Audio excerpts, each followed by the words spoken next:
I spent over 15 years working in a support role for families transitioning their loved ones into what we call aging in place. Not a nursing home, not hospice, just home. But that word, home, changes shape when you're over 65. It gets heavier in some ways and simpler in others. And one thing I've learned from those years, more than the protocols, the plans, the paperwork, is this: clutter is more than stuff. It's memory, it's habit, it's fear. We often think space saving is about squeezing more into less. But for seniors, especially those living alone or with mobility changes, it's not about more. It's about ease. It's about finding peace in simplicity. I remember Mrs. Langley. She was 74 when I first visited her home. A small 2-bedroom with a sunroom she hadn't sat in for years because the doorway was blocked by temporary boxes that had lived there since her husband passed. When I asked gently if she wanted help clearing the space, she looked at me. Not offended, not embarrassed, but quietly said, "That room still sounds like him." Took 3 visits. We didn't start with decluttering. We started with tea, stories, laughter, and slowly space returned. What most people don't realize is that many seniors hold onto items not because of usefulness, but because of emotional anchoring. Take vertical space, for instance. We're told use the walls, install shelves. But for someone with arthritis in the shoulders or balance issues, that shelf becomes a barrier, not a solution. So when we plan space-saving solutions for those over 65, we have to ask deeper questions. Can you reach this without straining? Does this item make your life lighter or heavier? I once worked with a man named Alton, 68, who had kept every magazine since 1989, just in case he needed to look something up. When I asked how often he reread them, he said, "Almost never, but I like knowing they're there." So we made a compromise. He picked 5 issues that meant something, ones his grandchildren had drawn on, one that covered the moon landing anniversary, and we framed the covers. The rest we recycled together. He cried while loading them into the bin. Not because he missed the paper, but because he finally let go of the feeling that his usefulness was tied to what he knew, what he kept. Space saving, in my experience, is not about making room, it's about reclaiming room. A hallway that no longer has to carry guilt. A kitchen drawer that no longer makes you sigh when it sticks. A closet that opens to possibility, not pressure. And yes, there are practical tricks. Pull-out drawers, clear bins, underbed organizers. But they only work when paired with empathy. Because the question isn't, how do we fit more? It's, what are you ready to carry? And what can we set down? There's one client I'll never forget. Mrs. D, 83. She had a sewing room so packed you couldn't step inside. But what she really missed wasn't the sewing. It was the rhythm, the sound, the doing. So we cleared the space, yes. But we also placed a small music speaker by her chair, with playlists of the radio shows she used to listen to while stitching. She never picked the needle back up, but she sat in that chair every afternoon listening. These aren't genius hacks. They're gentle reminders. That space can feel like safety. That home at 65 and beyond isn't just about how it looks. It's about whether you can breathe there. Some of the most dangerous places in a senior's home aren't the ones we expect. It's not just the stairs or the bathroom. It's the corners, the piles, the just for now stacks of things on the floor, the folded chairs behind doors, the newspaper pile beside the kitchen table that never made it to the recycling bin. When I worked in home with older clients, I used to watch where they paused. Not where they meant to stop, but where they had to stop. Mrs. Eileen, 76, would always hesitate before entering the hallway. At first, I thought it was a physical limitation. But when I asked, she said softly, "It's too tight with those boxes there. I don't want to knock anything over." She hadn't used the items in those boxes for years, but moving them felt intrusive, like rewriting a memory. So we sat together and opened just one. Inside were board games her kids had played when they were young. One had a scribbled note on the box lid. "Mom always wins." She laughed at that. We kept that one. The others she let go of because the memory had been honored, not erased. And the hallway, it became wide enough to walk through again, without hesitation. Sometimes what looks like clutter is really a boundary of grief. Old coats, stacked furniture, expired pantry items, they hold stories. And stories, for many older adults, are all they have left to hold. But I've learned, through years of quiet conversations and patient sorting, that there's a way through, not by forcing decisions, but by asking the right questions. Would you feel lighter if this wasn't here? Is there someone else this could help? Do you want to keep the thing or the story? One man I worked with, George, had a garage full of tools. He hadn't used them since his bypass surgery at 70, but he kept them meticulously clean. When I asked him about them, he said, "They made me feel like I could fix anything." So we picked 5 tools that meant something, hung them on the wall like art. Then he called his grandson, a young mechanic, and said, "Come by. I've got something for your hands." The rest left with him that day. These transitions take time, but space made with intention doesn't feel like loss. It feels like preparation. And it's not just physical safety, it's emotional readiness. I remember a palliative nurse once told me, "The most dangerous object in a senior's home is what they can't reach, but won't let go of." That sentence has stayed with me, because so much of our work is not about getting rid of things. It's about making room for what's still to come. A clear hallway becomes space for a walker. A decluttered shelf becomes room for new photos. An empty drawer becomes a home for medications that are now part of life. These are not small things. They are daily dignity. And sometimes, space saving isn't about taking away, it's about bringing closer. Marilyn, age 72, used to keep all her daily items scattered around. Pills on the dining table, glasses in the bedroom, phone charger in the kitchen. Her memory was starting to slip, and this made her anxious. Together, we created a central station. A small tray with a soft cloth, placed beside her reading chair. We kept it simple. Glasses, pills, notepad, pen, phone charger. That small act changed her mornings. She no longer started the day by searching. She started it by settling. Because for many seniors, searching becomes exhausting. Not just for things, but for a sense of peace. If you're still here, feel free to leave your thoughts below. I read each one with care. One of the most common things I've seen, especially with older adults who've lived in the same home for decades, is what I call quiet stacking. It doesn't happen overnight. It starts when a chair becomes a place to hang a coat, when a countertop becomes a home for unopened mail, when the second drawer becomes the everything drawer. And because each addition feels small, no one notices when it becomes a pattern, until the day something gets knocked over, or lost, or worse, until a fall happens and someone says, "We should have done something sooner." I remember Ruth, 79. She had always kept a tidy home, almost museum-like. But over the years, her pantry started filling up in strange ways. Cans behind cans. Boxes she didn't realize she already had. Multiple jars of the same thing, unopened, expired. She wasn't careless. She was uncertain. "I just forget what I have, so I buy it again, just in case," she told me. That's a phrase I've heard hundreds of times. Just in case. It's a phrase rooted in fear, not function. Fear of running out. Fear of needing help. Fear of losing independence.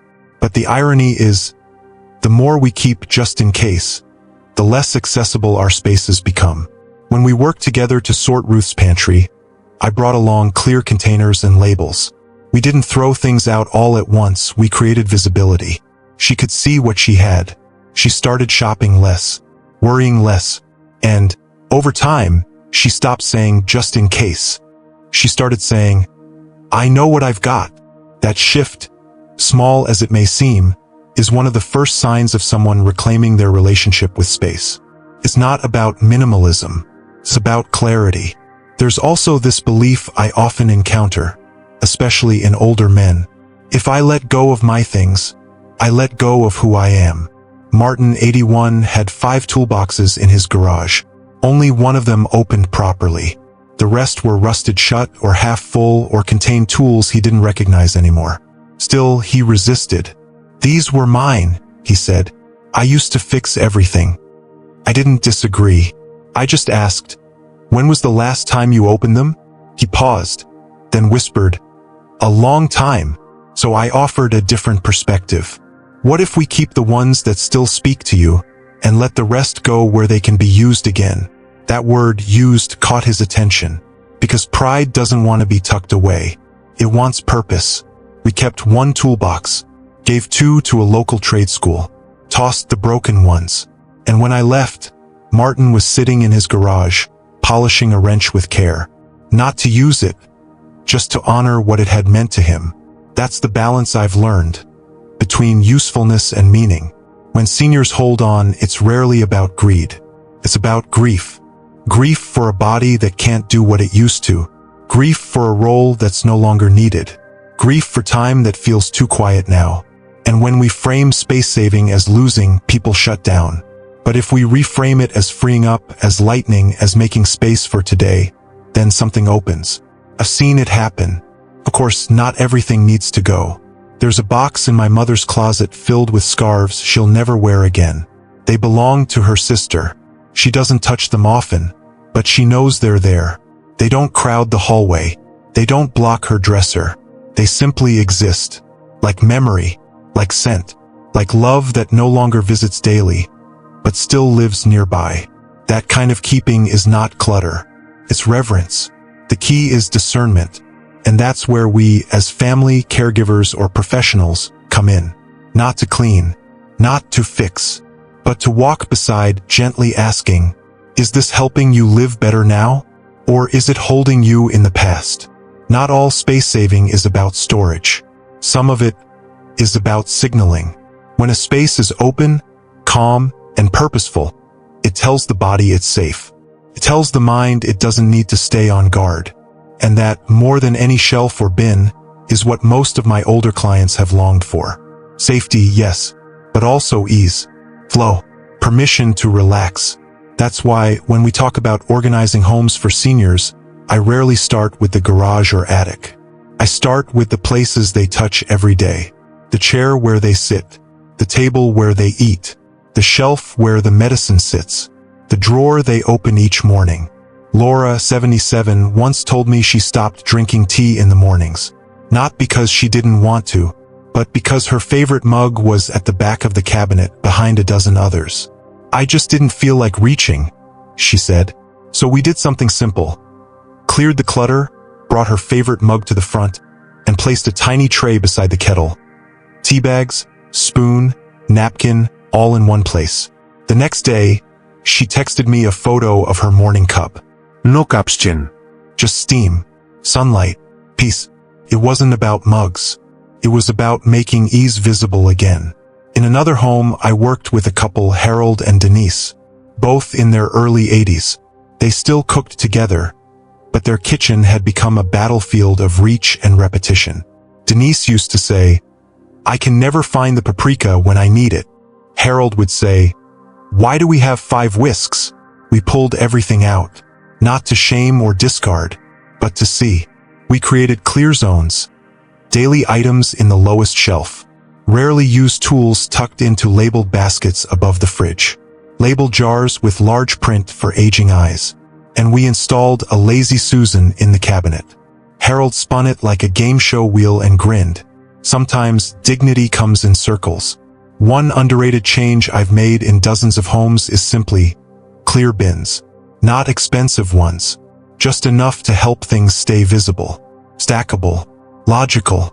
I once helped a woman named Evelyn convert her entire linen closet using clear bins with soft cloth liners. One for daily use, one for visitors, one for seasonal bedding. She cried when we finished. "It's like I can breathe again," she said, because clutter isn't just physical. It builds up in the nervous system.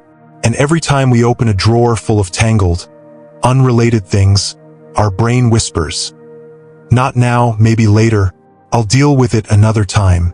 But when we open something tidy, visible, purposeful, our body softens. That's space-saving too. There's also something to be said for designing storage with grace. I once worked with a retired hospice nurse named Miriam. She'd seen, as she put it, how quickly independence can vanish without anyone meaning harm. She now works with seniors on home safety and told me this It's not just about where things go. It's about how someone gets there. So together, we helped her client June redesign her wardrobe. No more reaching above shoulder height. No more heavy drawers. We moved her most used outfits to a simple open rack, just waist height. She could see them, touch them, choose them, and that gave her back the feeling of control, of rhythm, of self. I often think of space saving not as organizing, but as storytelling, because every room tells us who we are or who we used to be. When we remove the pile of dusty envelopes, we say, "You don't need to keep carrying this unspoken task." When we give a coat away that no longer fits, we say, "You deserve to wear something that honors who you are now." When we set up a simple basket for today's essentials, we say, "Let's make today easier." These are not chores. These are acts of care for others, and sometimes for ourselves. Some homes I've walked into have been spotless. No clutter. No dust. Everything in its place. And still, the air felt heavy, because it's not about how clean a space looks. It's about how that space feels to the person living there. I remember Mr. Cho. He was 85, lived alone after his wife passed. His daughter called me because she said, "He's keeping everything, but it doesn't look like hoarding. It just looks stuck." When I arrived, I saw what she meant. Everything was lined up.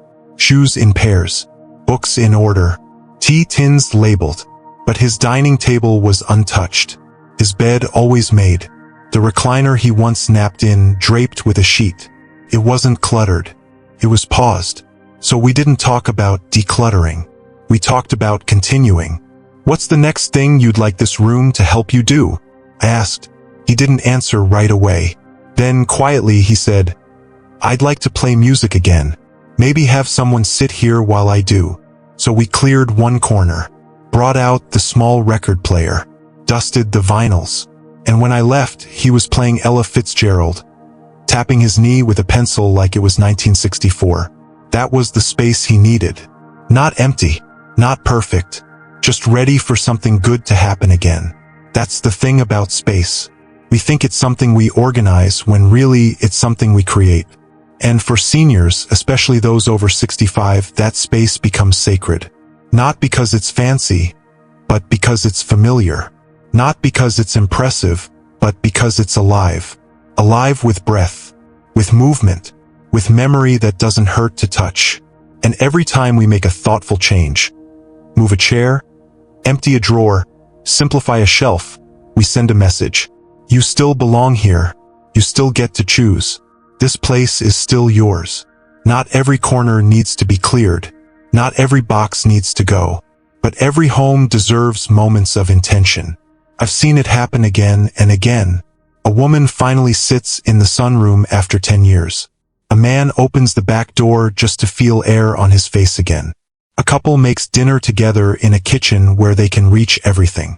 These are not luxury moments. They are returning moments. And space, when honored, invites us to return to life in the smallest, most powerful ways. So if you're standing in your home right now, looking at a shelf that overwhelms you, or a drawer that makes you sigh, or a closet you keep promising to get to someday, maybe today is not the day to fix it all. Maybe today is just the day to open one thing, to breathe, to choose, to remind yourself or someone you love that clarity isn't cruel, it's kind. Because when we make room, we make welcome. And that is never wasted. If this kind of quiet reflection feels helpful to you, you're welcome to come back anytime. I'll be here,